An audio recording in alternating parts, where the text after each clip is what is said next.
Hello everyone, teddy bear. This was made using this template. As you can see, his little legs and arms move. If you choose to do that, you could just attach them. You don't have to try and put the wire going through, but that's what I've used to attach the legs and the arms, a wire, and I've just glued the head in place. In this template, I've included an extra size. Some of you struggle to downsize and enlarge on your printer, so I've done it for you. And the size that I've gone for is the size that will fit better in the microwave kiln. You would have to fire the pieces individually and then attach them once you've fired them.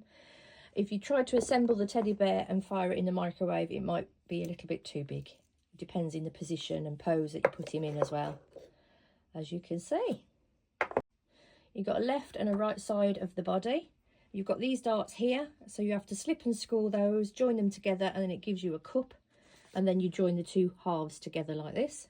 And then we've got the arms, so you've got these two darts at the top there, so you've got to score and slip those, and you've got this dart here, and you've got to score and slip those, and then once you've done that, then you can join these two halves together, so it bends along that line there, that join there, and then cups together.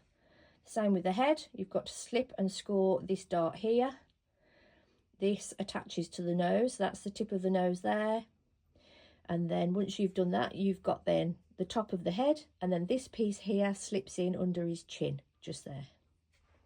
These are the ears, so you've got to then decide the position of the ears. This is the soles of the feet, so the same as the arms, the legs there, so if you do the darts at the top first, and then slip this dart together at the top, and then fold it over, and then join these two parts here together. And then once you've assembled the leg, you'll have a gap at the bottom, and that's for the sole of the foot to be attached. As you can see, I've cut out a couple of the parts just to demonstrate how they go together. So first of all, the arms. After you've cut this out, imagine this is a slab of clay. You've cut out your darts here, so you'd have to slip those two little darts together, which then gives you a nice little curve at the top. And then you slip this dart together, which makes it so that it's then folded. And then you slip that rounded edge together and then join the centre together. So score and slip all those edges. And of course you have to do that twice, because that's one arm and then you'd need another. Then we've got the leg, same again. Score and slip these darts, which then rounds off, cups this edge here. So you've got two halves, and then you would slip those two halves together. And then when you turn it round to do this side, you'd slip the back of the leg together, curve this round. Make sure you've got something inside. I use an orange wood stick, so I'd lay the orange wood stick inside like that to make sure the cavity doesn't close while I join these edges together.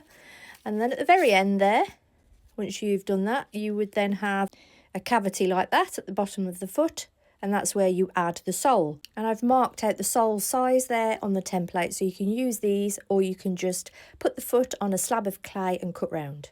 Next we have the head. So these are darts here, and what you would do is join from the centre there all the way around, score and slip, so it forms that shape, as you can see that. And then the same for the other side, score and slip. And all that would do is just leave you a cavity just there at the front. So if you can imagine, the neck there is joined. If I use a little bit of tape to show you. After you've slipped those darts together that I've mentioned, you should just be left with a gap underneath. And that's for the next section. The next section would attach the widest part at the neck and the narrowest part at the nose. Then you have the teddy bear's body. So all you have to do is join these darts together. So I'm going to do it with tape, but obviously if you was to do it in clay, you'd need to round out the shape a little bit as you do this. But it gives you an idea. And as you do that, you got like a cup shape there, and the same with the lower dart. Use a little bit of tape just to show you the shape it forms. And then bring that in. And you'd have a left side and a right side, and then you join the two sides together. So you'd score and slip all the way around the edge and then join together. And that gives you the body with a little fat belly. Sticks out like this. So here's the teddy bear. And that's the shape of the belly. So it's like a pear shape, really, with a flat bottom. And there we are. Back to the head. So after you've formed the head, you've got to add your own details, eyes, nose, mouth. And then also we've got the ears, which are here, so you'd cup them slightly and then attach them in the position that you'd like to attach. And that's it basically, and that's how we assemble the teddy bear. So don't forget, you have to have a thickness of clay right for the size of sculpture that you're going to build. But yeah, that's as simple as it gets.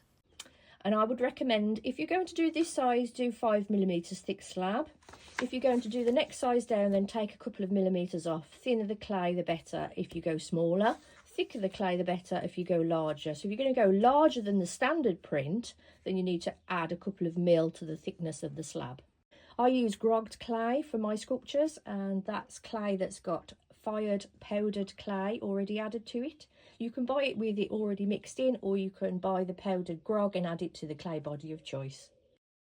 For printing, I recommend you use a printer driver app. They're available for all printers. So all you have to do to find one is type into Google the name and make of your printer, and then it will pop up and you can download it from the App Store if you've got Apple device.